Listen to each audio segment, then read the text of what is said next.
Hello everyone, it is teacher Sally. Today's video is going to be an introduction to intervals. So the word intervals actually means the distance between two notes. In the sense of Western music theory, when we are referring to how far it takes to go from one note to another note, we do not use the word distance. We will call that the interval. So interval is actually a musical term which refer to the distance between two notes. So you may hear, for interval, you may hear something like this. So people may say from C to D, it is a major second. Or you may hear something like the interval of G and B is a minor 6. So both major second and minor 6 is some way to identify the distance between two notes. And you can see they actually include two parts. So the first part is called a quality. The second part is a number of steps. So this is the quality. This is the number of steps, same wise. So for quality, you may hear something called major, minor, perfect, diminished, and augmented. While for number of steps, you may hear something like unison. Unison means same notes. Let's say from C to the same C. The distance will be called a unison, which means the same. And then we have second, third, fourth, fifth, sixth, seventh, and octaves. So octave means 8 steps apart, which means, for example, a low C to a high C. So they are both C, but because they are in a different register, one is low, one is high, a low C and a high C. For violin, the third finger on G string and the low 2 on A string, that would be an octave. The distance of these two notes would be an octave. So among these steps, some of them are actually very special. They are the unison, fourth, fifth, and octaves. So these 4 steps are like most of the time they are like always associated to the quality perfect. So unless you see some accidental that looks weird, or else whenever you see unison like same notes, or fourth apart or fifth apart or octaves, the quality of this step or these intervals is always a perfect quality. So you may hear something called a perfect fourth or perfect fifth.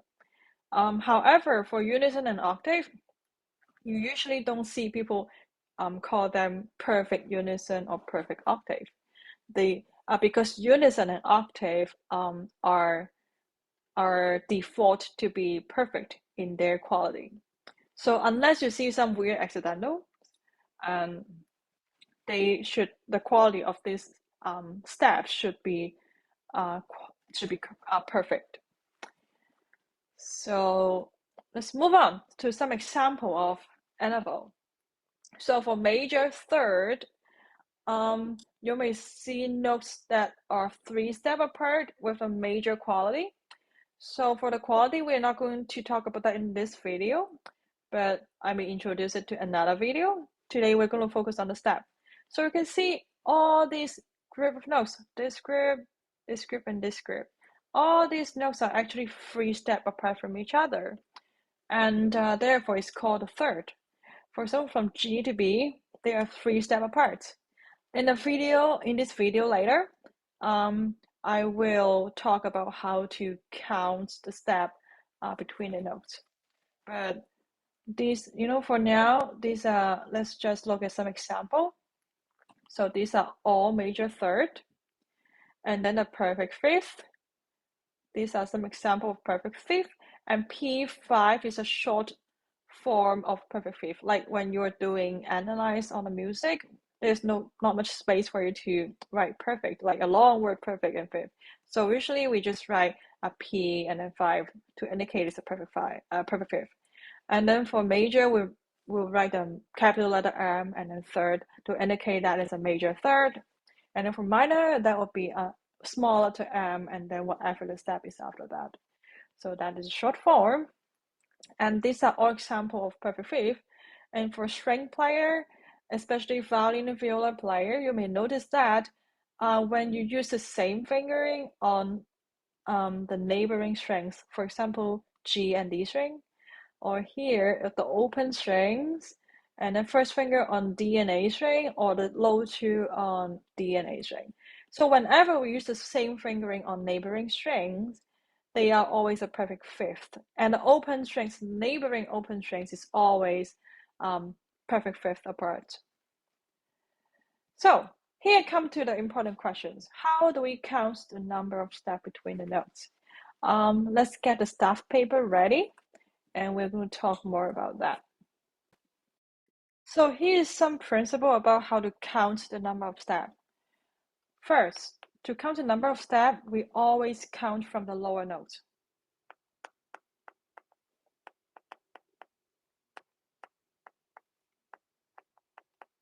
And then second, we always count from 1.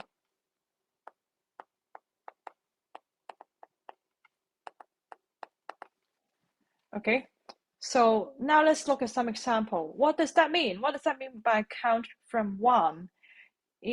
Let's take, let me make a bit more beautiful treble clef. So let's take an example here. For example, we are counting from C to G. Let's do from C to G. So to count from C to G, here between them, we need to see how many notes can we fit in between C to G. So in this case, we can fit in D, E, and F, right? So remember, only write down notes that has a different note name. So don't write down C sharp or D sharp if you have a C and D already. Okay, so now we're going to count how many steps there are between them. So we're counting from 1. So the first note is going to be 1. So 1, second note is 2, 3, 4, and 5. So you can see that from C to G, you can fit in 5 notes, including the C and G themselves. And therefore, you can say from C to G, they are a fifth. And as you remember, the fifth always associated with the quality perfect. So without any extra accidental from C or G, you can say C and G is a perfect fifth. So C and G is a perfect fifth. Oh, let me make it clear. Okay, now let's try another example. So why don't we try a third now? Let's do from A to, let's say, C. So from A to C, we can fit in one more note, which is a B. So we count from from A to C, and we start on 1. Always start on 1. Always count from the lower notes to the higher notes, and always start on 1. And from A, it will be a 1, and then 2, 3. So you can see you have 3 notes, including the A and C themselves. And therefore, likewise, you can say A and C is a third. Okay? And then let's try a few more examples. So now let's try, what about let's do a B to G. Yeah? So from B to G, let's see how many notes we can fit in. So we need more space for that. So we can fit in C, D, E, and F, isn't it? So from B, we start from 1. B is 1, and then 2, 3, 4, 5, and G will be 6. So we can say B and G is a 6. Yeah, so that is how we count the number of steps. So here's something not to do. For example, if you're counting from A to let's say to D. Let's just count the step without any accidental. So never ever add some accidental like C sharp between it. So we can say, oh, let's say a B, let's say C. And no, I have C sharp too. That would be wrong. We did not count note that is at the same level on the step like this. This is not going to be counted when we are counting the number of steps for the NFO. Another something like so that's not to do. Another thing would be like if you see something with accidental, let's say, if you're trying to look for the distance between A and C sharp, am I going to count C natural? Am I going to count like A and then B, C natural, and C sharp? The theory, the principle is we do not count notes on the same level on the staff. So regarding that, C natural and C sharp is like on the same level on the staff. We do not count C natural. We just count the C sharp if you're looking for the distance between A and C sharp. So that is how we count it.